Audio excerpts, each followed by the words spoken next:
Hey everyone, this is Mario again, coming at you with another movie review. Today I'm reviewing a movie that I actually did have the pleasure of seeing this in theaters when it came out about 11 years ago. Sorry, my voice is a little low right there. And ever since I saw it, I've liked it. And as I've gotten older and my view of movies is changing stuff, I still enjoy this movie, but I actually can enjoy it from a more what word should I use? I guess sophisticated standpoint might be a term to use, but that might be too artsy. Enlightened also might be a little bit too artsy. Just to put it briefly, I can appreciate the film a little bit more as an adult. It, of course, you can tell from the title, is the Ron Howard directed, Jim Carrey starred adaptation of the Dr. Seuss classic How the Grinch Stole Christmas, or simply known in promotional things, and I believe on the DVD, The Grinch. Now, before I start things off, one thing I must point out is that many people, even IMDb incorrectly lists this is a remake of the '66 animated special. It's not. The only thing in the movie that they take from the animated special is, of course, the Grinch song, which the only reason I think they did that is because most people who know about the Grinch usually know him from the animated special. Personally, I've only read the book once, and that was many, many years ago.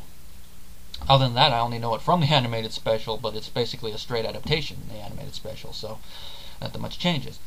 So, most people, if they did not see the song, they'd be like, where's the song? So, having the song in there, I don't care, but other than that, it is adapted from the book, not the TV special, which means it is not a remake, it's an adaptation. Or, since this is the second one, I guess you could call it a re-adaptation.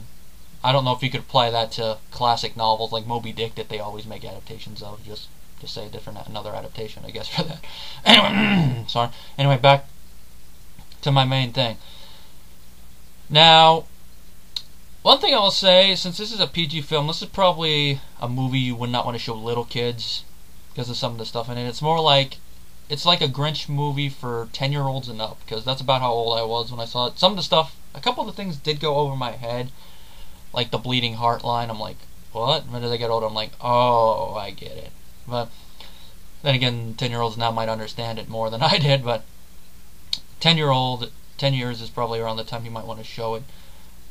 Then again, as we keep going on, people will get more desensitized. Ironically, that's a line that's said in the movie. Kids today, so desensitized by movies and television. It's true. Now, the plot, it does contain all the plot from the book, but it's towards the ass end of the movie, and it's modified slightly. You know, the Grinch, he lives up on Mount Crumpet. He hates Christmas. The Who's, they live down in Whoville. They love Christmas. And then, eventually, one Christmas, the Grinch has had enough, and he decides to go steal it. He goes down, steals Christmas. And then, of course, when he gets back up to Mount Crumpet, he learns the true meaning of Christmas and saves it. That's basically what the plot of the novel in the '80s, in the '66 animated special is. And for the most part, this film does contain that. Now, it adds stuff to it, and I can see why they would do that, because the running time for the movie is 104 minutes, so that's about an hour and 40 minutes, if I'm calculating correctly. Granted, you could have done this in probably 10 minutes shorter, but for that length, you'd have to add stuff, and the stuff they add, it doesn't bug me. Like, one of the things they change, which I think works, is the Who's being changed. Because in the original source material, and of course in the '66 special, because of its running time, the Who's, they love Christmas, but they're not very materialistic. When their stuff disappears, they still go outside and celebrate Christmas, because they're in it for more of the spirit of Christmas, which is, family, being together, stuff like that, not the materialistic wealth and stuff. So that's how the Grinch learns it in that one, because even though he stole all their stuff, they're still celebrating Christmas right off the bat. Now, of course, obviously they do that in this one, but they're more materialistic in here. The moment everything disappears, they start whining. And from the get-go, you could tell that they're very materialistic, which, from how I view it, is kind of a social satire, because it seems, if you look around at us, especially since this is done, since I'm doing this review the day after Christmas, you look around, there's a lot of materialistic stuff in here. We may say that we appreciate the true meaning of Christmas, and I'm sure a lot of us do, but just the way our society goes, like with Black Friday, after Christmas sales, before Christmas sales, and all that stuff. You know, you gotta get in here, get in. And how people go crazy for stuff like I think it was Indianapolis. Some people got shot or something over a pair of $100-something shoes that there was a limited quantity of. You look at stuff like that and you see that we're becoming materialistic, if we're not already. And how the Who's are in the movie reflects that. So, like I said, social satire. So the change from being in the true spirit of Christmas to being maybe a extreme caricature of our society doesn't bug me. Like I said, it's extreme. We're not that bad, at least yet. The only character who has the true meaning of Christmas, or at least is looking for it, is, of course, Cindy Lou Who, which changing her from 2-year-old to a young child doesn't really bug me. And her whole subplot of looking for the true meaning of Christmas doesn't bug me either. It kind of works in this version. And, of course, trying to find out why the Grinch hates Christmas. That's one of the things that some people might have a problem with, is why the Grinch hates Christmas. Because in the original one, he's just basically like a stereotypical old curmudgeon who just hates things, and he hates Christmas most of all. Especially their singing. So there you don't really need an explanation because he's a curmudgeon. Here he's curmudgeonly, but he's younger, and because of the running time and the subplot, we have to find out why he is that way. And of course, the reason he hates Christmas is because he was made fun of on Christmas because he tried to impress this girl that he had a crush on, which doesn't, it's kind of hard to tell if he had a crush on before or if it just came out of nowhere, but I'd like to say probably before. And he made her a gift, which actually does look pretty good for what he made it out of. And of course, you know, the Grinch is all hairy. He was made fun of course, because of his hair, like he had chops like I do. So he tried to shave him, and he cut himself a bunch, and they made fun of him for it. Now, of course, some people might complain, but they made fun of him just for that. The way I see it, and it's kind of hinted subtly, and I only noticed this more now, it looks like he was made fun of a lot before that. Maybe he just ignored it, because when we first see him as a kid, he seems like indifferent to Christmas. When they mention the gifts of Santa, he's like, whatever, I can't wait for the season to be over. But it's because he gets made fun of when he really gets into the spirit of Christmas for the first time. He gets made fun of and ridiculed. He's had enough. He destroys a present, knocks over a tree.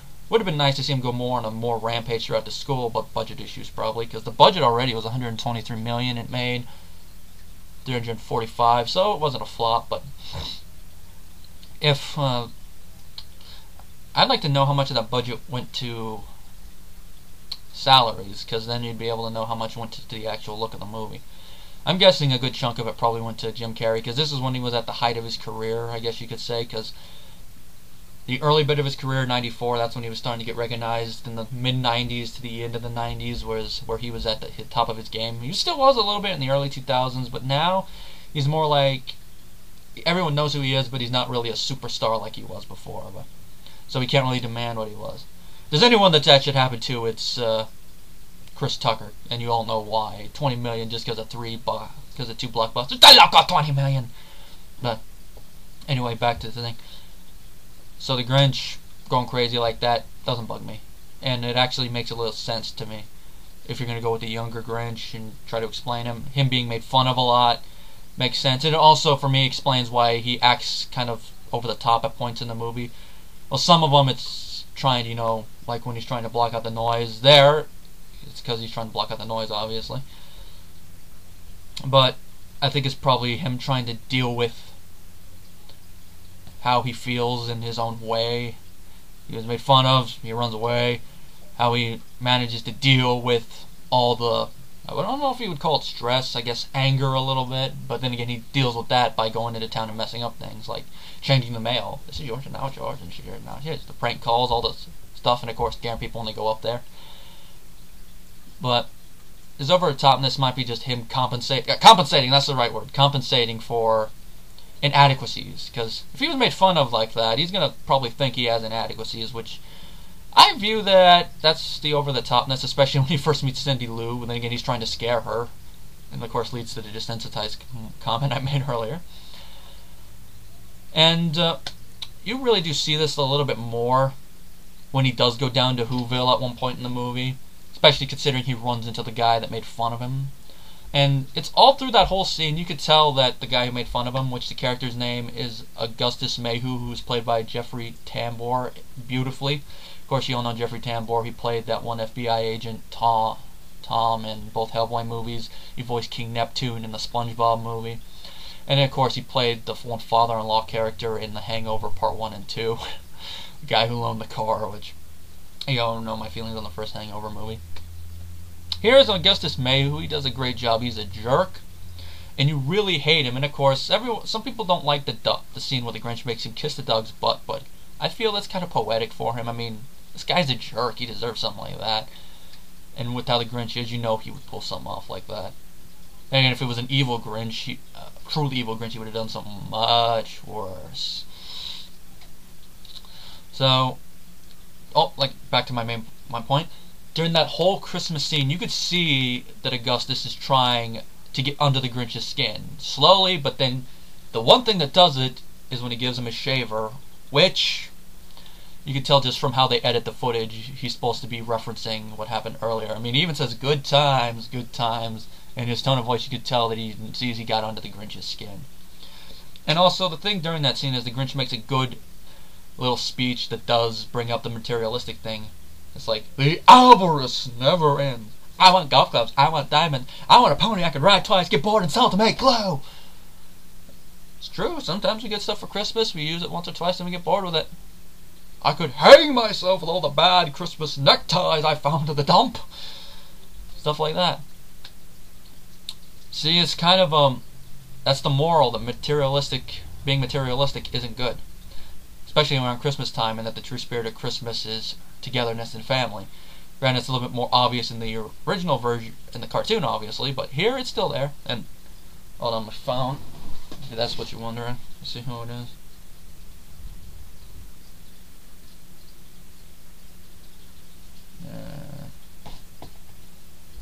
I hate it when my phone loads slow. Okay, I'll answer that when I'm done. Yeah, I was on Jeffrey Tambor. How they make fun of the Grinch, like I've said, I don't mind. And of course, though, without explaining, some people might have problems with why the teacher laughs, but I'm guessing she probably mean teacher, one, even though she seems nice, and two, maybe she's laughed before at stuff the kids had done to him, or maybe hid the laughter, and maybe like thought inside, oh, that is kind of funny but mean. But this was the breaking point. She doesn't like burst out laughing at me. You can tell she's trying to stifle it, so that doesn't bug me. But like I said before, it doesn't bug me. What else is there to talk about? The sets and designs. That's one of the reasons I want to know how much money actually went before the camera. Because the sets, they don't really bug me. They do have kind of a Seuss vibe to them, but they could have been designed better. Especially the top of Mount Crumpet. You could tell it's a set, but it still looks pretty well designed. Maybe it's because of how it was focused or something. But still, this still is a great film for me. It's not a film everyone's going to enjoy. Like I mentioned, some people might call it a remake, which I've already told before, it's not a remake. Carrie's over-the-top performance at times does not bug me. And some people have a problem with how he's all joking, where in the animated show, I mean, Boris Karloff was all serious, but that's because he was directly following the source material to a T. And also, this is a point in time where Jim Carrey wasn't known for serious acting. I mean, the only thing I can think of off the top of my head that he did serious was the number 23, but it would have been nice to see him try to do a serious Grinch, but him doing over the top is what makes his performance so enjoyable.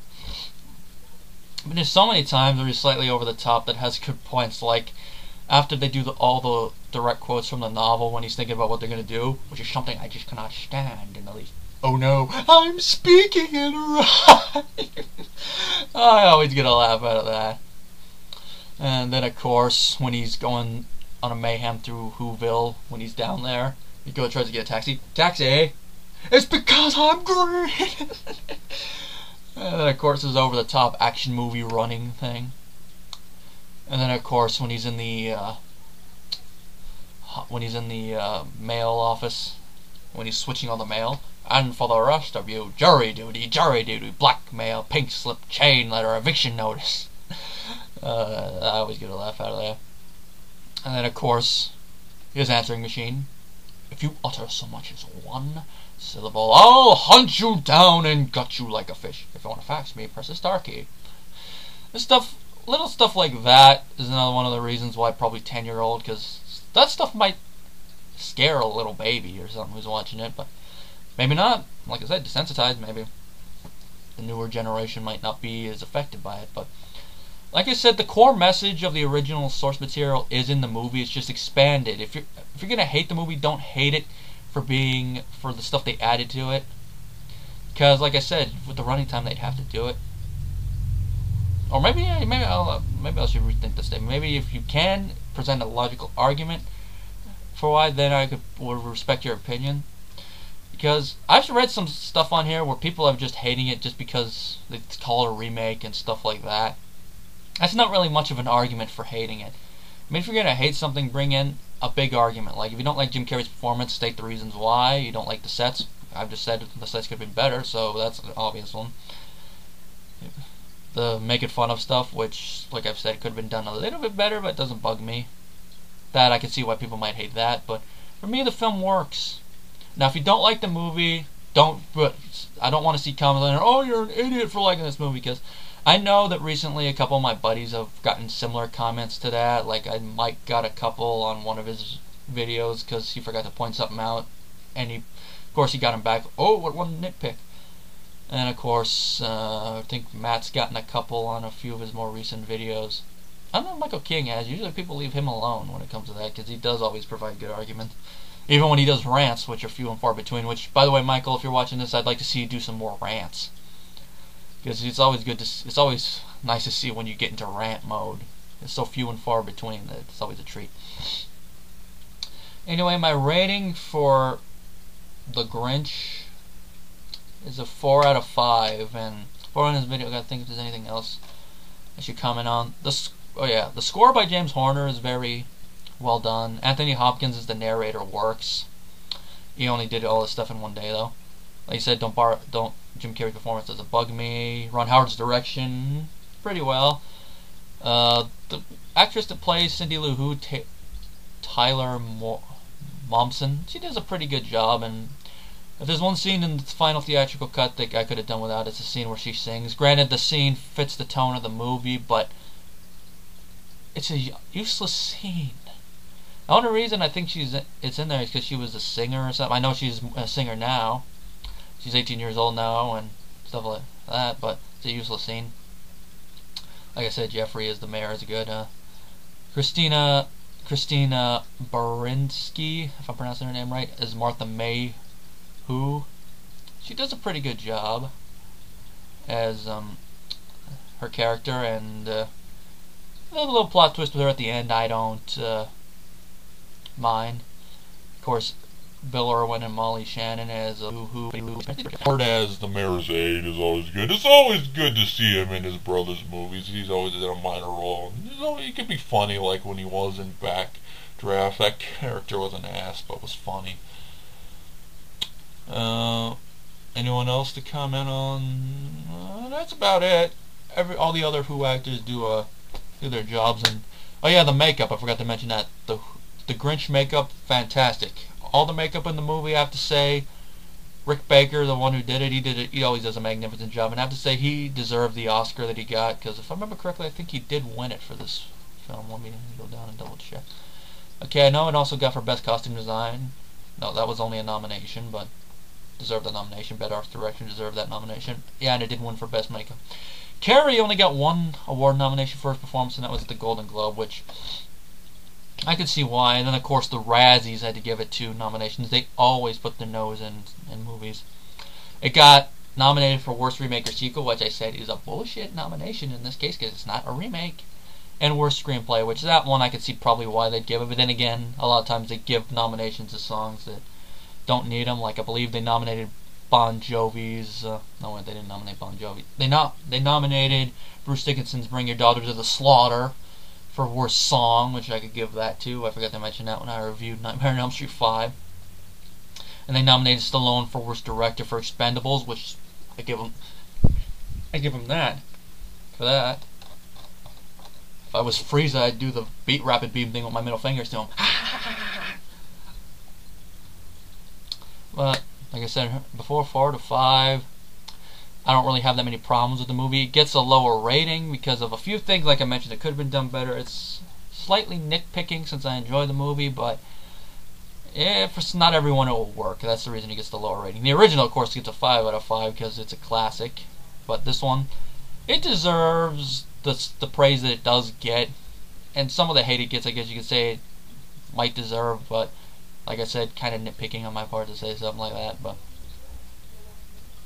for all the play it gets on TV, I think it deserves. And as you can tell, I only have the VHS, but one of these days I want to get my hands on the DVD because I know there's deleted scenes in there. I know that they put some of them when they showed it on TV, because when I did watch it on TV once, I did see some of them, which I do really want to see all of them, to see what was cut out of the movie in place of that song.